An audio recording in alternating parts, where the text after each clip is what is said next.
ॐ नमः सिद्धेभ्यः। ॐ नमः सिद्धेभ्यः। ॐ नमः सिद्धेभ्यः। मंगलमय मंगलकरण वेदराग विज्ञान नमो तार जाते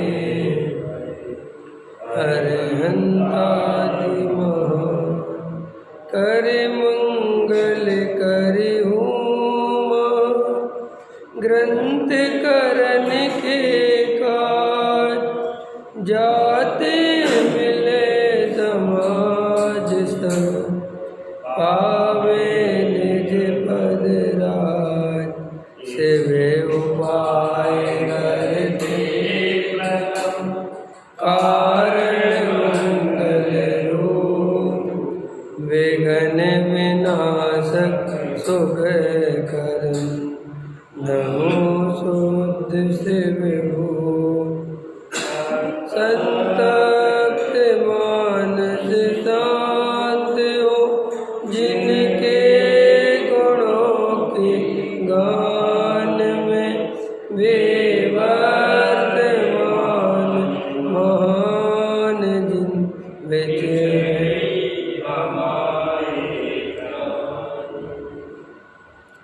मोक्ष मार्ग प्रकाशक नौवां अधिकार तत्वार्थ साध ही क्यों।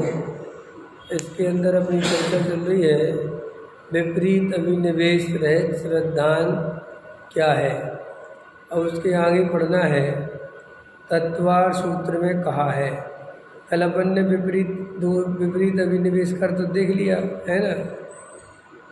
अथवा किसी आभास मात्र चाहिए रहना नहीं प्यारा रहेगा। अथवा किसी के आभास मात्र तत्वार्थ श्रद्धान होता है परंतु अभिप्राय में विपरीतपना नहीं छूटता। इसी प्रकार से पूर्वोक्त अभिप्राय से अन्यथा अभिप्राय अंतरंग में पाया जाता है तो उसको सम्यक दर्शन नहीं होता। जैसे द्रव्यलिंगी मुनि जिन वचनों से तत्वों की प्रतीति करे परंतु शरीर आश्रित क्रियाओं में अहंकार तथा पुण्य आश्रम में उपाधिपना इत्यादि विपरीत अभिप्राय से मिथ्या दृष्टि ही रहता है। इसलिए जो तत्वार्थ श्रद्धान विपरीत अभिनिवेश रहित है वही सम्यक दर्शन है। ठीक है, ये देखो ये थोड़ा सा आपने को पढ़ने भी मिल गया। ये द्रव्यलिंगी की चर्चा सुनते हैं ना अपन, है ना। तो देखो यहाँ पर टोडामल जी साहब ने भी उसको कोट किया है कि क्या लिखा है कि आभास मात्र तत्वार्थ श्रद्धान रहता है।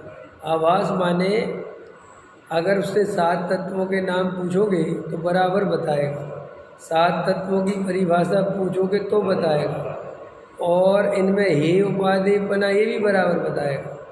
तो देखने में सुनने में ऐसा लगेगा इसके तत्वार्थ श्रद्धान है, ठीक है ना। लेकिन जब उसकी अंतरंग स्थिति में जाके देखेंगे तो देखेंगे कि उसका क्रिया में पुण्य में उपाधि बुद्धि बनी रहती है। अपने बहुत सारे मुमुक्षु को ये जरूर पढ़ना चाहिए, ये वाला पैरा इतना। अपने वर्तमान में ऐसे बहुत से मुमुक्षु हैं जिनने स्वाध्याय के माध्यम से तत्व आदि की परिभाषाएं सीख ली हैं, सभी उपाधिपना सीख लिया है, नाम सीख लिए हैं और शास्त्रों के माध्यम से और भी सिद्धांत सीख लिए हैं, लेकिन मिथ्यात्व नहीं जाता। तो वो इसलिए ही नहीं जाता है कि कहीं ना कहीं वो किसी ना किसी रास्ते से वो क्रिया में अहम बुद्धि और वो पुण्य में उपादेय बुद्धि रहती ही रहती है। और अभी अपने यहीं पे भी अगर अपन परीक्षा करें तो अभी आपकी पुण्य में उपादेय बुद्धि निकल आएगी और कई लोगों की तो प्रत्यक्ष ही दिखती है। वे तो साफ ही साफ कहते हैं कि पाप पुण्य छोड़ना ही नहीं, पुण्य छोड़ना ही नहीं। मतलब वो ये मान्यता लेके बैठे हैं कि जैसे पुण्य को करने वाले वे हैं, और उनके कहने से वे छूट देंगे और करने से करते हैं। और दूसरा, क्रिया में अहम बुद्धि रहती है। मैं क्रिया पालता हूँ, मैं ऐसे भोजन करता हूँ, मैं ऐसे रहता हूँ, मैं ऐसे रहता हूँ, मैंने ये छोड़ दिया, मैंने वो छोड़ दिया, ये सब क्या है? ये सब उस क्रिया में अहम बुद्धि है। और ये अपना अपना चेक कर लो अपन। अभी अपने इतना तत्व सुनने पर, समय सार जैसे ग्रंथ पढ़ने पर भी एक क्रिया में से अहम बुद्धि निकली। अरे क्रिया में से अहम बुद्धि निकली ये तो अलग बात है। अभी वर्तमान में मुमुक्षुओं की ये हालत हो गई है कि अब क्रिया कांड की जरा सी उड़ाओ तो उन्हें तकलीफ होने लगती। अब आजकल तो खुल के विरोध होता है, कहते हैं कि ऐसा थोड़ी है, क्रिया कांड भी जरूरी है, ऐसा थोड़ी है, पुण्य भी जरूरी है, ऐसा थोड़ी है, भक्ति भी जरूरी है, ऐसा थोड़ी है, ये भी। अरे भैया क्या ये जरूरी जरूरी करने लग गए हो? ये अध्यात्म के मार्ग में जरूरी फरूरी कुछ नहीं होता है। वेद विज्ञान करो, आत्मानुभव करो, ये जरूरी है। वहाँ की सब वो जो होता है वो मजबूरी है, वो कोई धर्म नहीं है। लेकिन अपन तो उसको वादे पना बताने लगे हैं।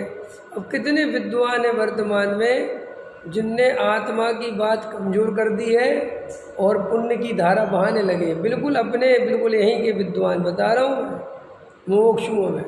अब उनके प्रवचनों में त्रिकाली ध्रुव कमाता है और एक क्रियाकांड और कहानी किस्से, और देखो उसके परिणामों की महिमा, देखो उसके परिणामों का फल।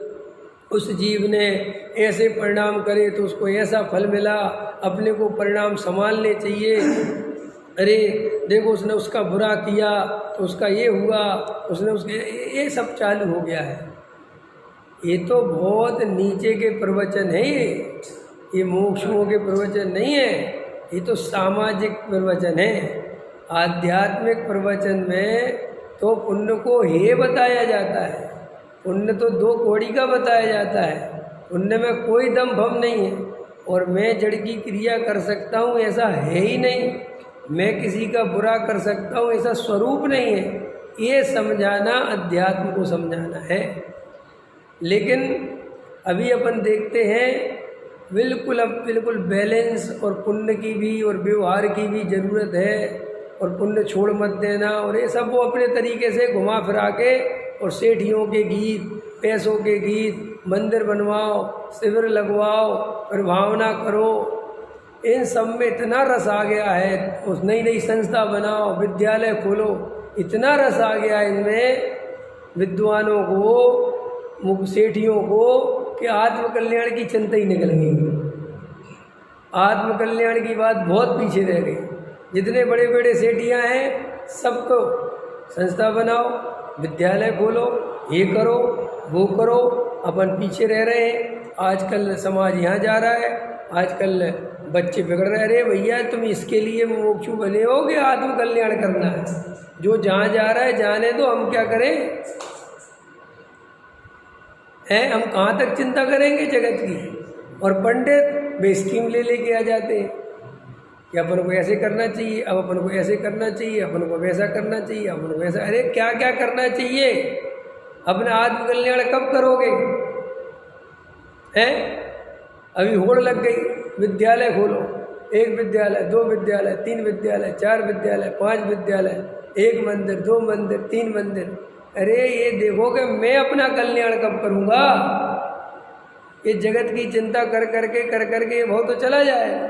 और सच्ची बात तो ये है, हमें समाज सुधारक नहीं बनना, हमें आत्म सुधारक बनना है। आपके साहब क्या बात करते हो, समाज कौन सुधारेगा? अरे समाज सुधारने वाले बहुत हैं। अगर अपन भी वही काम करने लग जाएंगे तो हमारे और उनमें अंतर क्या रह जाएगा? एक बार बताओ, मैं समय सार पढ़ा रहा हूँ, सुनना ध्यान से, और मैं अभी ये समय सार पढ़ा के फिर माइक पे मैं ही गाने बैठ जाऊँ, मैं ही नचने लग जाऊँ, मैं ही विधान कराने लग जाऊँ, क्या रह जाएगा? समय सार का क्या बचेगा? आज जो ये ऑलराउंडर का ज़माना आ रहा है, इससे बचो आप। ये अच्छी प्रवृत्ति नहीं है कि हमें ऐसा विद्वान चाहिए, मौका आने पे गा भी ले, और मौका आने पर प्रवचन भी कर दे, संचालन भी कर ले और नृत्य भी करा दे और पैसे भी इकट्ठा करा दे। ये ऑलराउंडर तुम्हारी नदियाँ डुबो देगा, मैं नैया डुबोएगा ये। अच्छा क्या बताओ, डॉक्टर साहब इतने बढ़िया प्रवचनकार थे, साथ में गाते और तो कितना अच्छा लगता।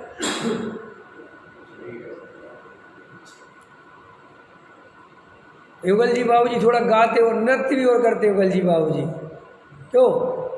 तो आपको बहुत बढ़िया लगता कि वाह वाह बहुत अच्छा बहुत अच्छा बहुत अच्छा। ऐसा नहीं होता। हो सकता है डॉक्टर साहब को बहुत अच्छा नाचना आता हो सकता है कि नहीं, बोलो। दादा कहते थे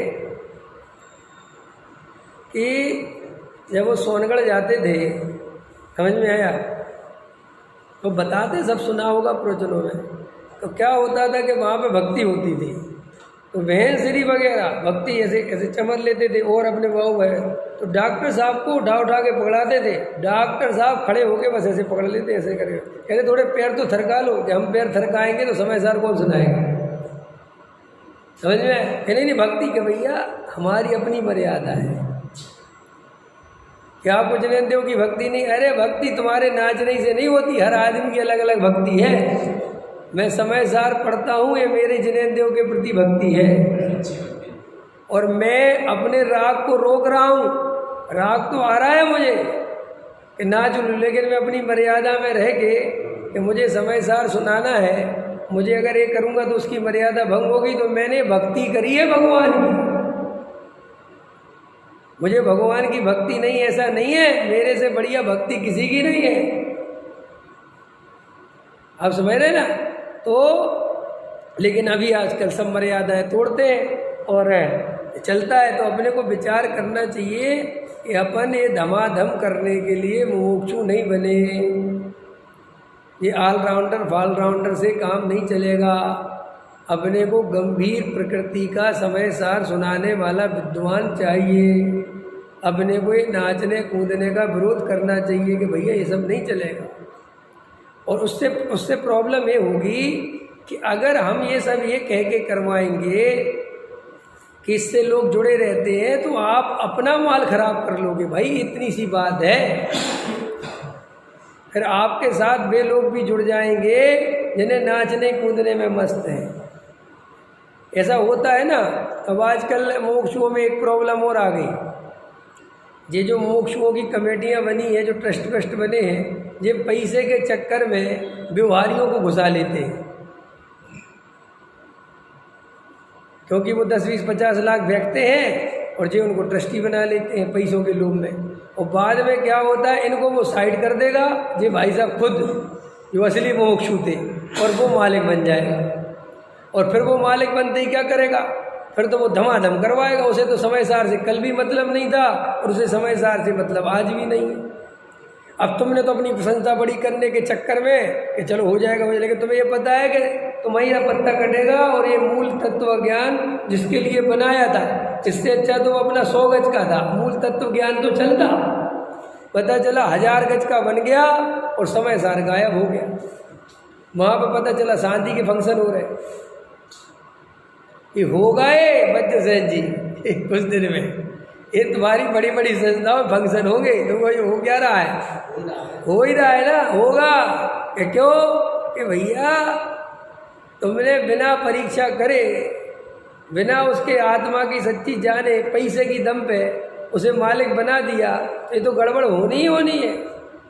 भैया हम संख्या में कम रहें, पैसे में कम रहें, हमारी जगह छोटी रहे, हमारी संस्था छोटी रहे, हमारे लोग कम रहे, चलेगा, लेकिन मूल समय सार जिंदा रहना चाहिए।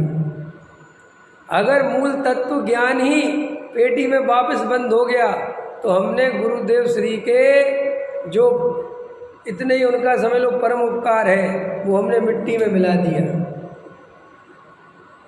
इसलिए सावधान होना चाहिए मोक्षुओं को। और आज नहीं जागे तो ये कल बस तुम्हारा 50 बरस का ही काफिला रह जाएगा और वापस जो के तो हो जाओ। वैसे बीच के 50 बरस स्वर्णिम बरस कहलाएंगे। इस समय एक आध्यात्मिक चेतना ऊपर तक गई थी और वापस नीचे आ गई। इसलिए मैं तो रात दिन सोचता रहता हूँ कि सबसे अलग ही थलग होना पड़े, समझ में आए, तो ही चलेगा। लेकिन अब ये अलग चलती रहेगी, चाहे मेरे विरोध में खड़े रहो और चाहे मेरे पक्ष में खड़े रहो। मैं तो भगवान आत्मा की बात सुनाऊंगा और डंके की चोट पर तुम्हारी ये फूबड़ता का विरोध करूंगा। इसे मैं किसी कीमत पर समर्थन देने वाला नहीं हूँ। चाहे तुम्हारा समाज बिखर जाए, चाहे मिट जाए, जो होना हो जाए, वो मेरे नाम से हो जाए तो भी मुझे स्वीकार है। और बोलो, लेकिन ये सब बर्दाश्त नहीं करेंगे कि समय सार छोड़ो और रंगमा रंगमा करो। तो ये जो अभी वर्तमान में ये पुण्य को उपादेय बताने की धारा चल गई है, ये मूल तत्व ज्ञान नहीं है। मुमुक्षुओं में पुण्य होता है, पुण्य किया नहीं जाता। यहाँ भगवान के चमत्कार भमत्कार बताए नहीं जाते, यहाँ भगवान बनने की विधि बताई जाती है। क्या यहाँ चमत्कार से पैसा इकट्ठा नहीं किया जाता, समर्पण से पैसा इकट्ठा होता है। समझ में आया? और दूसरी बात, सच्ची बात तो ये है, जब आप जानते हो, थोड़ी खतरनाक बोल रहा हूँ, जब हम जानते हैं कि हमारे 10, 20, 50 घर मुमुक्षु उदाहरण के लिए, और आपको पता है कि हमारे पास पैसा नहीं है, तो आप बड़े प्रोजेक्ट को लेके चलते हो, इसका जवाब दो। और आप जब बड़े प्रोजेक्ट लेके किसके लिए चलते हो? या तो तुम्हें दम होनी चाहिए। जब तुम्हें पता है कि हम हैं ही 1,00,000 2 लाख आदमी है, पूरी पता है आपको, पूरा मुमुक्षु समाज पूरे इंडिया में 1,00,000 2 लाख से ज़्यादा नहीं है। कितना निचोड़ोगे, कितना पैसा देंगे वे? और जब तुमने बड़े प्रोजेक्ट फैला लोगे और वे पैसा देंगे नहीं, तो तुम उन व्यवहारियों की शरण में जाओगे कि नहीं जाओगे? जाओगे कि नहीं जाओगे? और जा ही रहे हो, और जाके उन्हें यहाँ घुसाओगे, और उन्हें क्या चाहिए? मान, पद, प्रतिष्ठा। उन्हें तुम्हारे समय सार से कोई लेना देना है? उन्हें तुम्हारे तत्व ज्ञान से कोई लेना देना है? और फिर वे तुम्हारे सिर पे बैठेंगे, और फिर कल के दिन उग्रुओं को भी बुलाएंगे, तो कोई बड़ी बात नहीं है,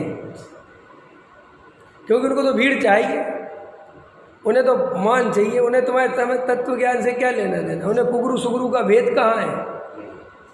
फिर तो वे सामाजिक एकता के नाम पर, इस सामाजिक एकता समझते हो आप क्या होती है? डॉक्टर साहब ने बहुत बोला, सत्य के साथ समझौता नहीं हो सकता, और अगर जिस दिन सत्य के साथ समझौता होता है वो सत्य नहीं रहता, फिर वो झूठ हो जाता है। समझ में आया?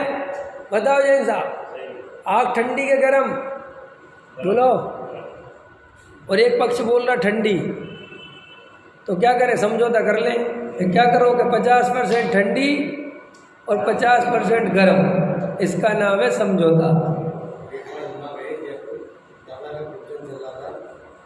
कलेक्टर आया सभा में, अब दादा का क्वेश्चन चल रहा था और दादा कोई कहने लगा, दादा कलेक्टर आए, हाँ, जरा उनके बाद दादा ने कहा हाँ, कि अगर कोई भी आया है, भले उसे टाइम है नहीं हाँ, चला है चला जाए, मैं अपना काम पूरा करूँगा, उसके बाद कुछ नहीं करूँगा। अरे 20 किस्से हैं। दादा के प्रवचन में एक बहुत बड़े कोई कोर्ट के जज बजाए, तो दादा से वे कहने लगे, दादा से कोई बात कही, तो दादा समझा रहे थे, तो उन्होंने कहा आप जानते हो मैं कौन हूँ? बोले मेरे लिए एक श्रोता से ज़्यादा कुछ भी नहीं हूँ।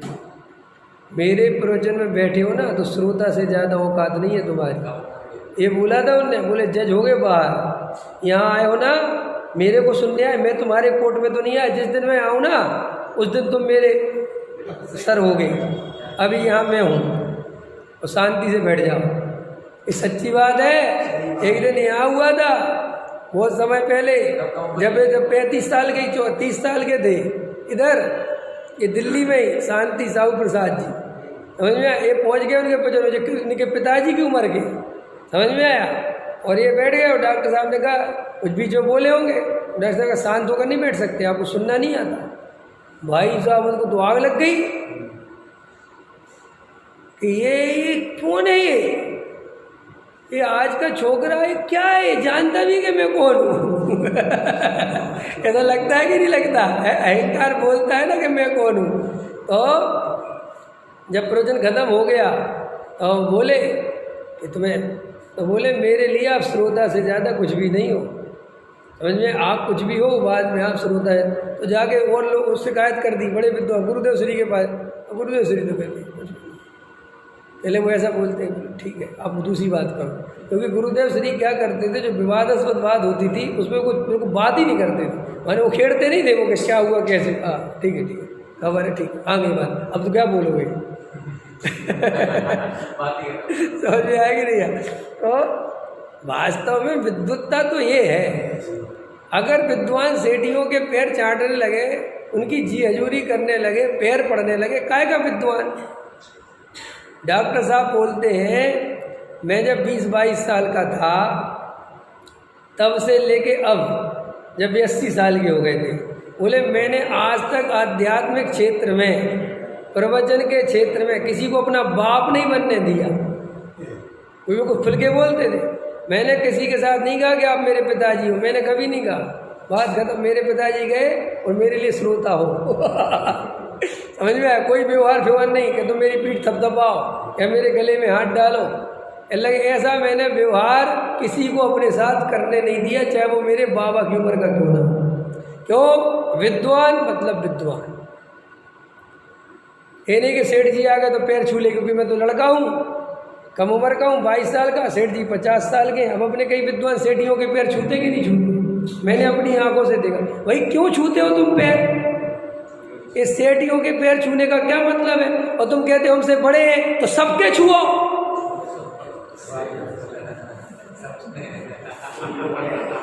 अगर बड़े के कारण तुम छूते हो तो फिर सबके छुओ ना। हमारे अरुण जी भी बड़े हैं, इनके भी छुओ, है कि हमारे रमेश जी बड़े, इनके भी छुओ फिर सबके लाइन से। लेकिन तू बड़े के कारण पैर नहीं छूता, तू पैसों के पैर छूता है, सेठियाई के पैर छूता है और झूठ बोलता है कि ये आदरणीय है। और ये क्या आदरणीय? पैसे से कोई आदरणीय हो जाता है क्या? अरे विद्वान के पैर छुओ तो बात चलेगी, पैसे के कारण किसी के पैर छूते हो और तुम समय सार सुनाते हो। क्या समय सार सुनाओगे तुम? और तुमसे क्या समय सार सुनेंगे हम? तुम्हारा खुद का ही स्वाभिमान गिरा हुआ है तो तुम स्वाभिमान की बात बताओगे कैसे? है समय सार तो महास्वाभिमानी बनाता है। वो तो ये कहता है कि तुम स्वयं भगवान हो, वो तो इतना खतरनाक है समय सार, वो कहता है इन भगवान के पास भी झुकने की नहीं, तुम तो अपने अंदर झुको।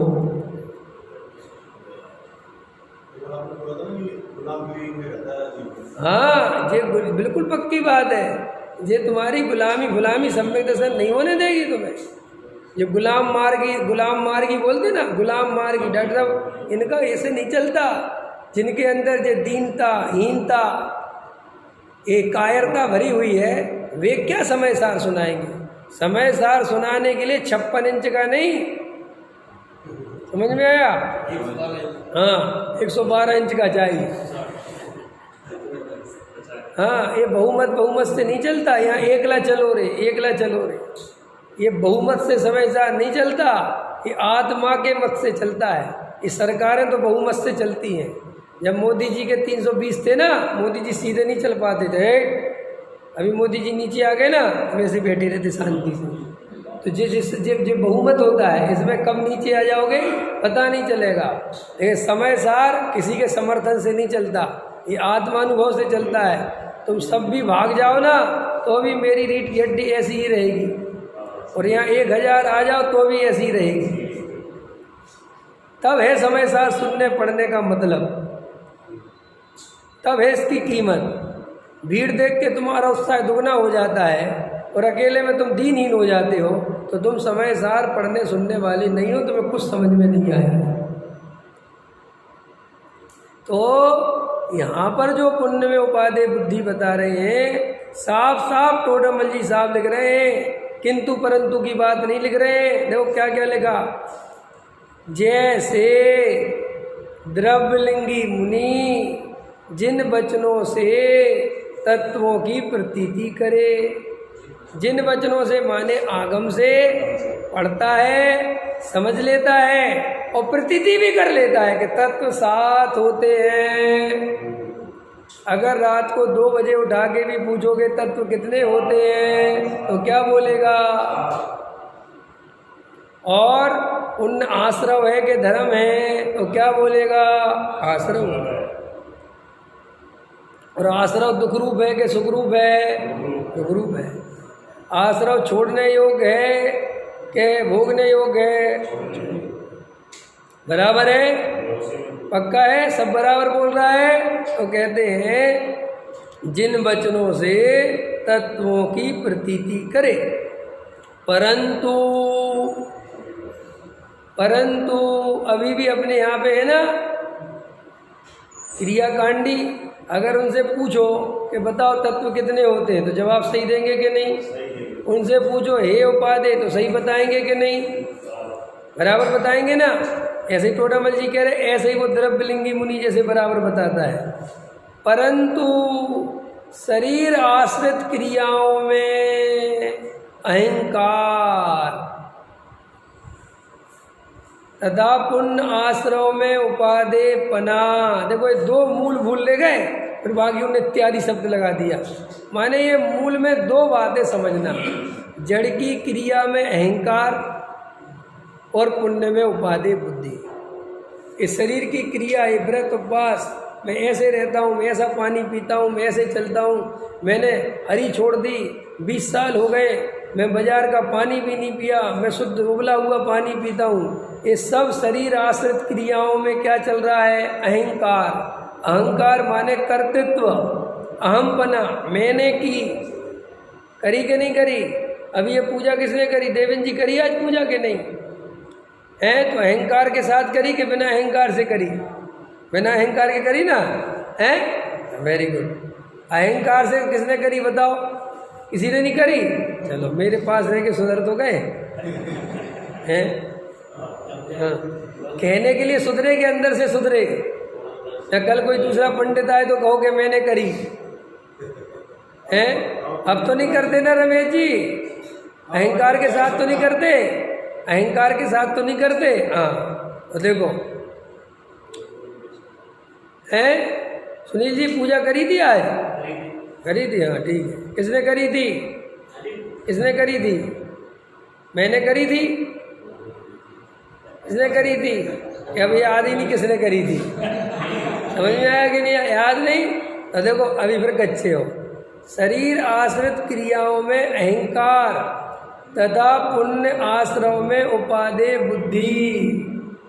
पुण्य अच्छा है, पुण्य भला है, पाप से अच्छा है, एक ये भी चलता है पाप से अच्छा है। क्यों भैया पाप से अच्छा क्यों है पुण्य? क्या है पुण्य में?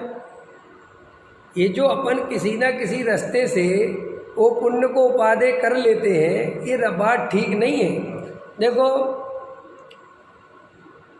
जिन पुण्य पाप नहीं कीना, आत्म अनुभव चित दीना। तो ये पुण्य पाप नहीं कीना, तो पुण्य और पाप वास्तव में जिनने करने योग्य नहीं माने, जिनने पुण्य में रंच मात्र भी उपादेय बुद्धि नहीं रखी, वे ही आत्म अनुभव चित दीना, वे ही आत्मा का अनुभव कर सकते हैं, और कोई दूसरा आत्मा का अनुभव नहीं कर सकता। नरेश जी बताओ पाप से अच्छा है पुण्य के नहीं है? कौन सी अपेक्षा बराबर है? मैं अपेक्षा वाला पंडित नहीं हूँ, बिना अपेक्षा के बताया करो। मुझे अपेक्षा वाले पंडित अलग हैं, मैं निरपेक्ष पंडित हूँ। बताओ कौन सी अपेक्षा? चलो तुम्हारी सही, कौन सी अपेक्षा? संसार की अपेक्षा पुण्य अच्छा है और पाप बुरा है, और मोक्ष मार्ग की अपेक्षा दोनों बुरा। चलो बहुत अच्छा। इस संसार की अपेक्षा क्यों अच्छा है जी पुण्य? क्या देता है तुम्हें? हाँ संसार में रहे तो क्या देता है तुम्हें पता है? तुम रहे ही संसार में पुण्य के कारण रहे हो, तो तुम कहते अच्छा है। की दृष्टि से दोनों ही है। अरे वो तो है ही। अरे अभी छोड़ो बंद, मैं तो ये कह रहा हूँ कि तुम कह रहे संसार की अपेक्षा अच्छा है। अरे विचार करो, ये पुण्य ने ही संसार में रखा है हमें, वो जो शहद की एक बूंद टपकती है वो ही तो उसे जाने नहीं दे रही है बेचारे। अगर वो बूंद नहीं टपक रही होती तो कब के निकल गए होते। ये अनुकूलताएं तो हमें रोक के रखती हैं। वो जरा सी पत्नी कहती चाय पियोगी, दूध पी लो जी, आप देखो कितनी दूर से आए, इसे ही में तो मर जाता है। और पत्नी आके झाड़ू से स्वागत करे तो भागे नहीं जंगल की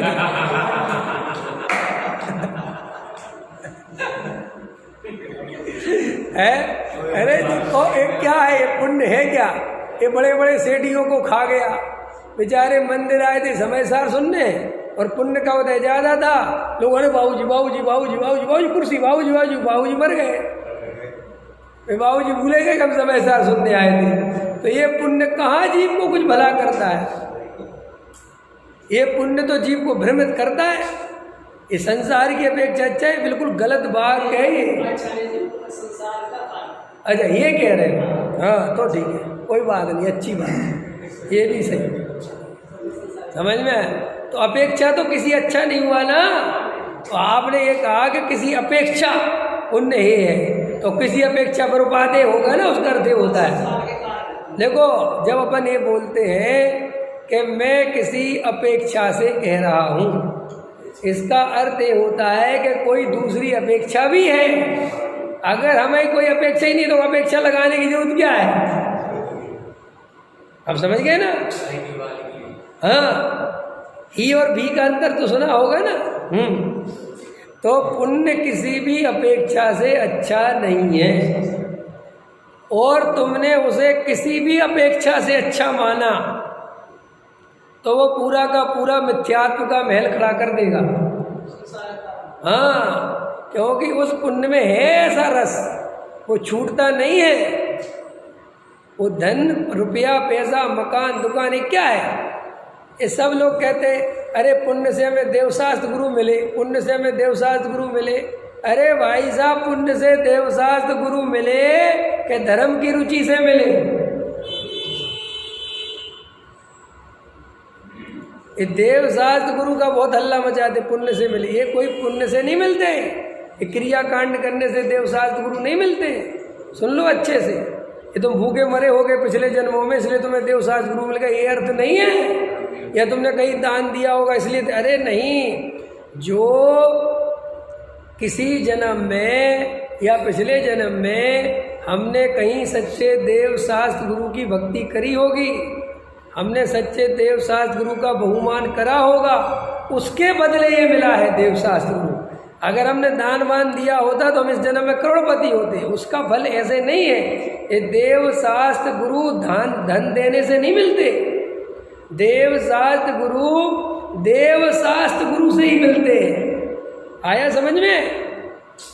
इन लोगों के अच्छी बुद्धि पड़ी हुई है कि भूखे मर, अरे तो भैया प्यासे रहे, रोटी छोड़ी, उससे देव शास्त्र गुरु का कोई संबंध नहीं है। देव शास्त्र गुरु का संबंध तो हमने किसी पर्याय में सच्चे देव शास्त्र गुरु की अनुमोदना करी होगी, उनका स्वरूप समझा होगा, तो हमें यहाँ आके मिल गया। और अगर हमने कुगुरु कुदेव कुशास्त्र का सेवन किया होता, चाहे भले ही धर्म के नाम पे किया होता, तो हम किसी अन्य जाति में पैदा होते।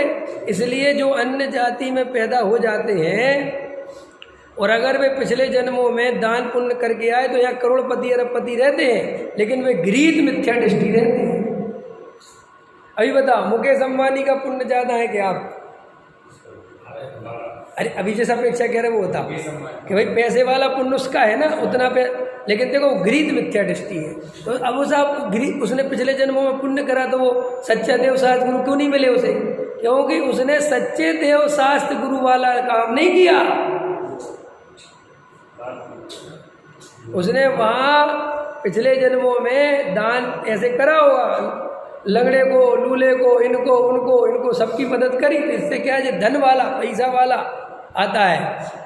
और ये सच्चे देव शास्त्र गुरु के प्रति जो अपन ने किसी अहो भाव, जैसे अभी अपन है, अभी अपन सच्चे देव शास्त्र गुरु के प्रति अहो भाव से रहते हैं, सच्चे तत्व ज्ञान के प्रति अहो भाव से रहते हैं, तो इसके फल में ये वापस संयोग मिलेंगे। ये तुम्हारे भूखे रहने से, उपवास करने से, पहाड़ चढ़ने से इससे कुछ नहीं मिलता है। इससे तो जो मिलता है वो बाहर में मिलता है।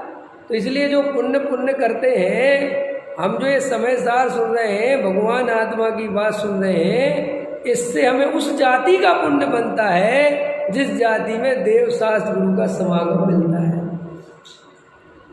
अभी भी जो लोग तत्व का विरोध करते हैं, स्वाध्याय का विरोध करते हैं, भले ही खूब उपवास करते हो, भले ही साधु हो, लेकिन वे जिनवाणी का आगम का तत्व का विरोध करते हैं, तो ऐसा पाप का बंध होता है कि जिनवाणी मिलेगी नहीं। अब आया समझ में? तो ये जो कई लोगों ने ऐसा भर दिया कि सब हमें पुण्य से ही तो मिले देव शास्त्र। अरे भाई साहब, ये देव शास्त्र गुरु से मिले। ये तुमने मान के लिए दान दिया हो, इससे नहीं मिले देव शास्त्र गुरु। तो ये पुण्य कि जो उपादेय बुद्धि है ये टूटती नहीं है, और ये पुण्य पाप से बहुत ज़्यादा खतरनाक है, क्योंकि ये पुण्य के फल में जितना भ्रमित होता है जीव, पाप के उदय में जीव जागृत रहता है। इसलिए देखो, हमारा ये जो मनुष्य पर्याय है ना, ये मनुष्य पर्याय बहुत कीमती है। क्यों कीमती है? कि इसमें जीव को चेतने का अवसर बहुत है, अगर वो जागृत रहित हो। क्योंकि इसमें अवस्थाएं बहुत बदलती हैं, और पर्याय में अवस्था बदलती नहीं। जैसे आप देवगति में चले गए और आपको वहाँ 22 सागर रहना है, तो आप एक से ही रहोगे, बिल्कुल कोई चेंज नहीं, नो चेंज, ना बुढ़ापा, ना बचपन, ना जवानी, कुछ नहीं होता वहाँ। सिर्फ आप एक से जो बैठे हो बस बैठे रहो। अगर आप नरक गति में चले गए तो वहाँ डंडे पड़ते रहेंगे, एक बिल्कुल एक रूप बना रहेगा। त्रियंच गति में चले गए तो निरंतर भोजन भटकते कोई कुछ नहीं। लेकिन ये मनुष्य गति ऐसी है जहाँ पल पल रिश्ते बदलते हैं, पल पल स्वार्थ दिखते हैं, पल पल नश्वरता दिखती है, शरीर में रोग आ जाता है, बुढ़ापा घेर लेता है, किसी की पत्नी मर जाती है, किसी का व्यापार लुट जाता है, किसी का कुछ हो जाता है, एकदम से पुण्य का उदय, एकदम से पाप का उदय। तो इस मनुष्य गति में जीव को वैराग्य का, चेतने का बहुत अवसर है, अगर चेतना चाहे तो। इसलिए मनुष्य पर्याय मिलती भी बहुत बैलेंस से, अल्प आरंभ अल्प परिग्रह, समझ में आया? और मायाचारी नहीं होना चाहिए। मायाचारी का फल त्रियंच गति है, बहु आरंभ परिग्रह का फल नरक गति है, और ज़्यादा ही मंद कसाय हो जाए तो फल देव गति है। ये मनुष्य गति में बीच का चाहिए सिस्टम। इसलिए मनुष्य गति मिलना भी दुर्लभ है, और मनुष्य की आयु भी कम होती है और गतियों के मुकाबले। इसलिए अपने को जो अवसर मिला है, ये जो भव मिला है, ये चूकने जैसा नहीं है। अपनी सारी ताकत लगा दो, और ये पुण्य को हे कहने से डरो मत, और मानने से भी मत डरो। साहब ऐसे में पुण्य छोड़ देंगे तो, अगर आत्मा की सच्ची रुचि होगी तो पुण्य कभी नहीं छूटता। क्या कहा नरेश जी? क्या बोला? हाँ, पुण्य नहीं छूटता। देखो, ये जो स्वच्छंदी भक्षंदी लोग हैं, ये तो वो लोग हैं जिन्हें आत्मा की सच्ची रुचि नहीं है। जो बुद्धि के स्तर पर आत्मा को समझकर अपनी मनमानी करते हैं, वे कोई आत्मार्थी नहीं है, वे कोई धर्मात्मा नहीं है। सच्चा धर्मात्मा जो जीव होता है, उसको 24 घंटे अपने चैतन्य की, आत्मा की, भेद ज्ञान की धारा निरंतर चित्त में रहती है। उसे अपनी आत्मा से ज़्यादा प्रेम कहीं किसी और से नहीं होता। उसे निरंतर मोक्ष मार्ग की भावना रहती है, अपने स्वरूप में समाने की भावना रहती है।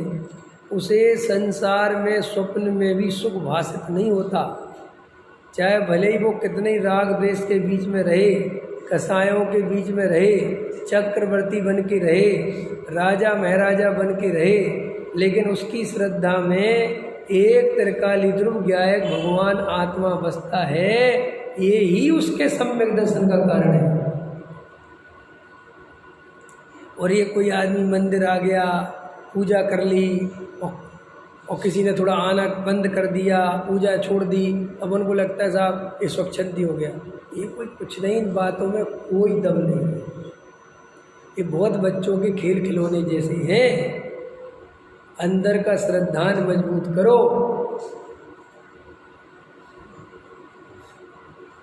नहीं समझ में आया? उस पर ताकत लगाओ। ये सामग्री चढ़ा ली, नहीं चढ़ा पाए, भगवान को उठा के रख दिया, सिर पे बैठा लिया, पहुँच लिया, इनमें बहुत कुछ धर्म की कल्पना मत करो। ये धर्म नहीं है, ये धर्म की व्यवस्थाएं हैं बाहर की।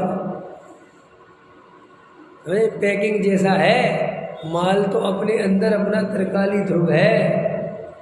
जिनेंद्र देव का कुछ नहीं हो रहा है तुम्हारे जो पूजा। अच्छा हो रहा है कुछ? अपने ऊपर कौन से भगवान बैठे? महावीर और आदिनाथ, दो है ना। तो महावीर और आदिनाथ को जब सुबह तुम भगवान महावीर की प्रतिमा उठा के रखते होगे तो वहाँ भगवान महावीर भगवान को फर्क पड़ता होगा ऊपर बैठे? बोलो अरे हाँ या ना? पड़ता होगा कि वाह ये भगत मेरे बहुत अच्छे हैं, देखो प्रतिमा कितने भावों से उठाते हैं। कुछ लेना देना होगा महावीर से। और आदिनाथ बाजू वाले दुखी हो जाते होंगे कि आज मेरे को तो उठाया नहीं। हाँ उन्होंने आशीर्वाद दिया कि नहीं? क्यों देखो वत्सल जी कह रहे दे दिया ना भाई। अब ऐसे तर्क वाले आदमी मैं क्या करूँ? नहीं, इन जिन बातों पे अपन लड़ते हैं या जिन बातों पे समाज में विवाद होते हैं, मुझे कभी कभी ऐसा लगता है कि समाज कभी बड़ा होगा भी कि नहीं कि बच्ची बना रहेगा। ये रेत में घरौंदे बनाने जैसा है। जैसे अपन रेत में घरौंदे बनाते थे, बनाए कभी? हाँ, नदी किनारे, और वहाँ पे 4, 5, 10 बच्चे हो जाते थे और अपन घरौंदे बनाते थे, घरगुले बोलते थे हम लोग, और बड़ा बना लिया, देख मेरा कितना बड़ा, देख मेरा कितना बड़ा, और वो दूसरा पैर मार देता था कसाई के वसीभूत होकर है, एकदम उसकी कॉलर पकड़कर गुत्थम गुत्था, और पता चला 2 दिन उसके दांत भी तोड़ दिए। अरे मेरे भाई ये हो क्या रहा है? और बाद में अब क्या होता था कि शाम होती थी, 3-4 बजते थे, खुद ही मिटा के भग जाते थे। ऐसे ही जिन क्रिया कांडों पे तुम इतने उछल कूद कर रहे हो, ये सब मिटने वाली है, ये सब छूटने वाली है, ये कोच नहीं रहने वाला है। ये जो तुम बहुत बड़ा हुआ बना रखा है, जैसे पता नहीं कितना बड़ा धर्म हो जाएगा। अरे भाई साहब, धर्म तो आत्मा के आश्रय से होगा। अपनी आत्मा को पहचानो। ये तो देव शास्त्र गुरु की पूजन भक्ति सहज होती है। इसमें धर्म बुद्धि मत करो, अहंकार मत करो, इससे अपने को बड़ा मत मानो। और अगर कोई नहीं करता तो उसे पापी मत मानो। लड़ाई झगड़ा मत करो। सारी ताकत आत्मा पर लगाओ। पूजा पाठ का निषेध नहीं है, पूजा पाठ करना ही चाहिए, श्रावक के कर्तव्य है। लेकिन श्रावक अगर ये पूजा पाठ को धर्म बुद्धि से करेगा और इनमें ही संतुष्ट हो जाएगा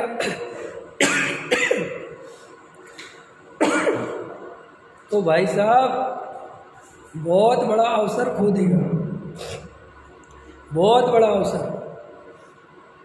अनंत भव के अभाव करने का अवसर चला जाएगा।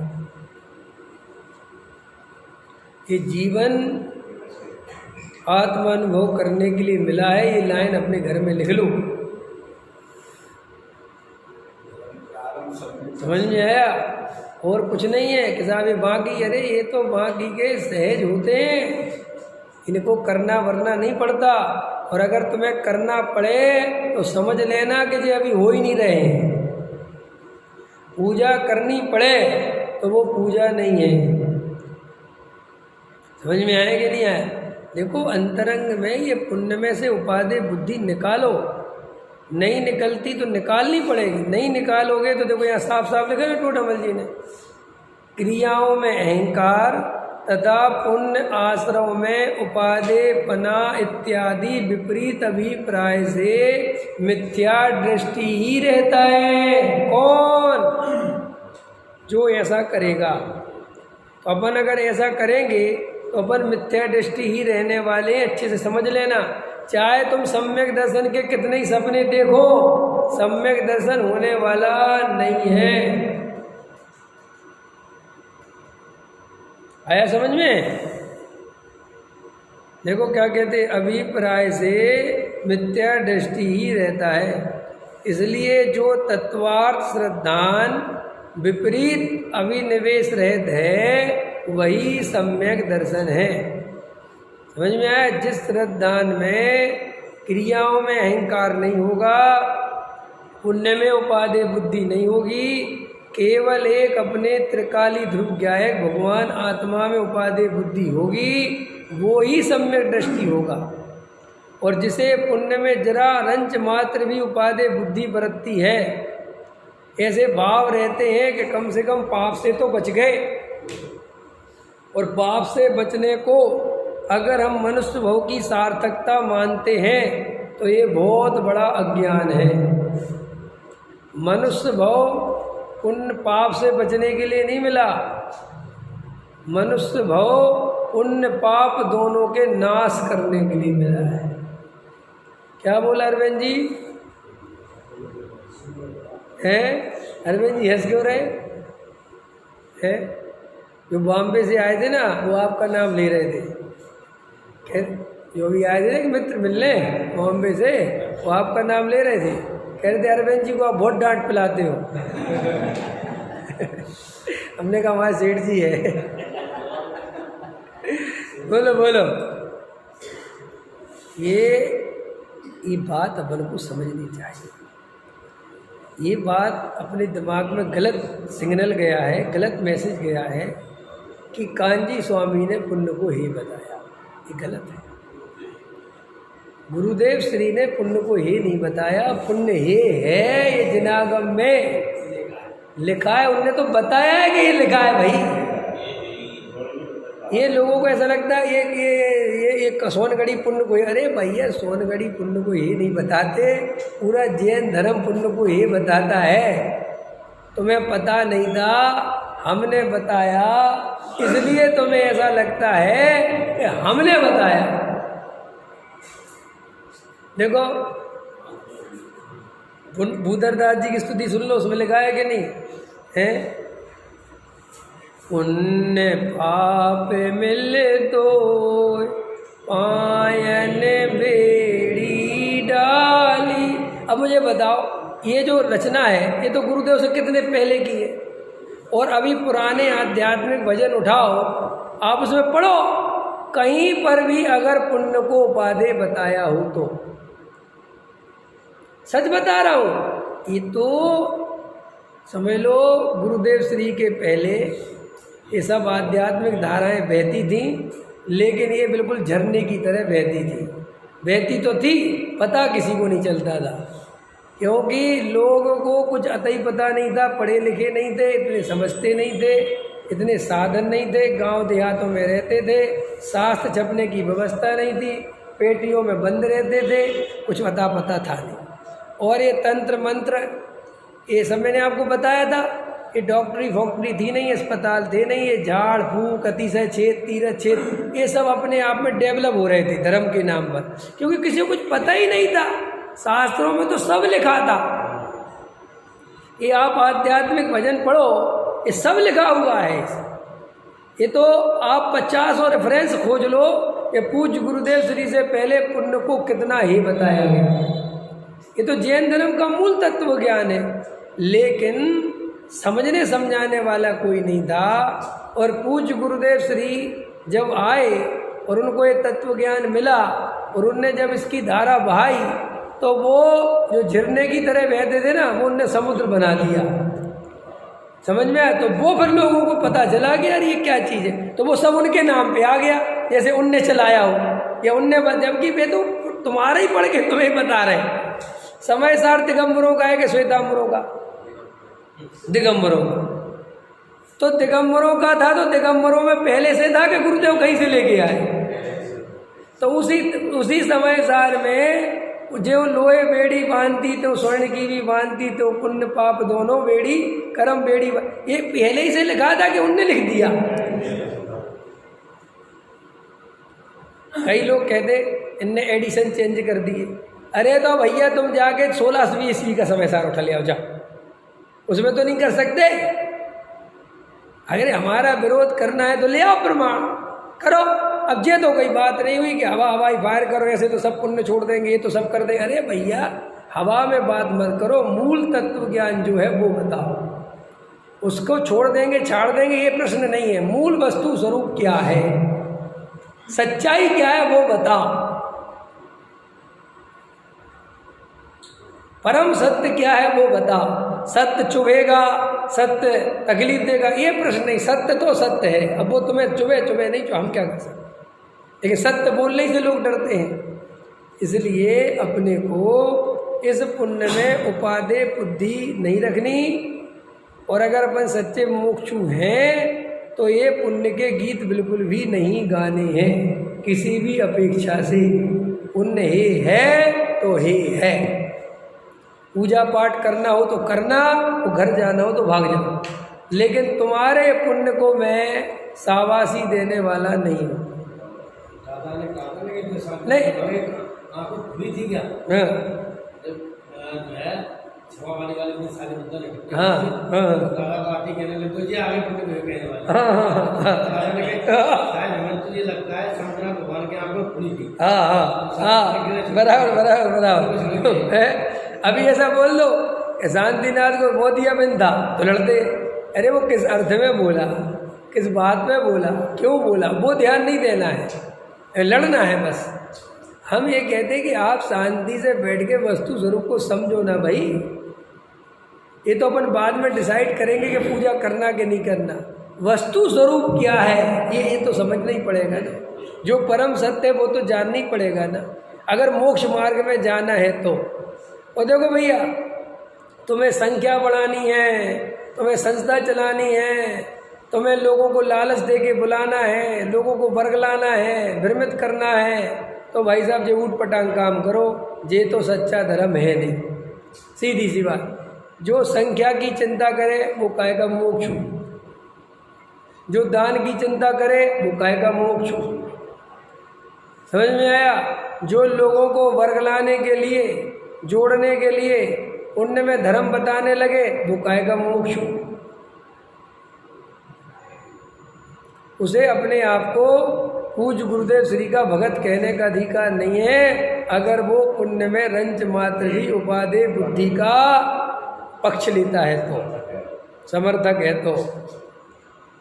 देखो भाई, डॉक्टर साहब बहुत बढ़िया बात कहते, वो सुन लो अच्छे से। अभी एक प्रवचन था उनका कि अज्ञानता का पोषण बाहर से होता ना, बाहर से। थोड़ा खतरनाक सुनो प्रसेन जी, दिनेश जी, सुनो बीके जैसा, इतनी मजबूत बात थी वो, सुनो। उनने कहा कि हमारे अज्ञान का पोषण अगर बाहर से होता ना तो हम गारंटी से तुम्हें बचा लेते, लेकिन अज्ञान का पोषण शास्त्रों से ही होता है, उससे बचाना बहुत मुश्किल है। क्यों? कि हमारे पास भी शास्त्रीय आधार है और उसके पास भी शास्त्रीय आधार है। हम उसको बेगाताएं खोल खोल के दिखाते कि पुण्य है, और वो वही ग्रंथ में ले लेके आ जाता है कि पुण्य उपादेय है। अब कैसे सत्य का निर्णय करोगे? अगर तुम कहोगे कि जनवाणी में लिखा है तो वो कहता है मैं कौन सा जो है कहीं और से लिखा हुआ दिखा रहा, मैं भी जनवाणी कर। अब बोलो, एक व्यवहार का कथन है और एक निश्चय का कथन है। अब लेकिन वो निश्चय और व्यवहार का है तो वो कहता दोनों बराबर है। अब कौन समझाए? वो कहता वाह, अपनी भैंस का दूध पतला कौन कहता है? तो वो कहते इससे जो उसके अज्ञान का पोषण होता है, इसे मिटाना दुनिया में नामुमकिन जैसा है। आप समझ गए ना?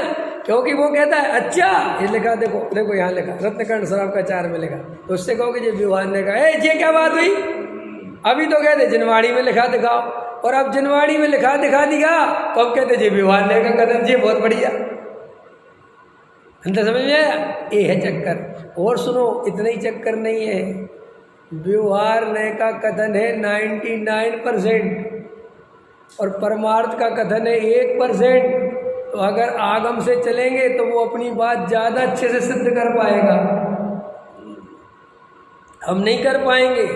इसलिए विवाद करने का कोई फायदा नहीं है। बस ये बात ध्यान रखो कि जिन जीवों की होनहार भली होगी, जिनके संसार किनारा निकट आ गया होगा, जिनको सिद्ध बनना होगा, जिनको सम्यक दर्शन होना होगा, जो निकट भव्य होंगे, जिनके काल अवधि पक गई होगी, उनको ही ये सच्चे वेद ज्ञान की बात समझ में आएगी, उनको ही पुण्य में से उपादेय बुद्धि छूटेगी, उनको ही जड़ की क्रिया में से एकत्र टूटेगा। इसके पहले टूटने वाला नहीं है। इसलिए मैं किसी को समझा दूं ऐसा भ्रम मेरे को बिल्कुल भी नहीं है। समझेगा तो अपनी ही योग्यता से। सहजानंद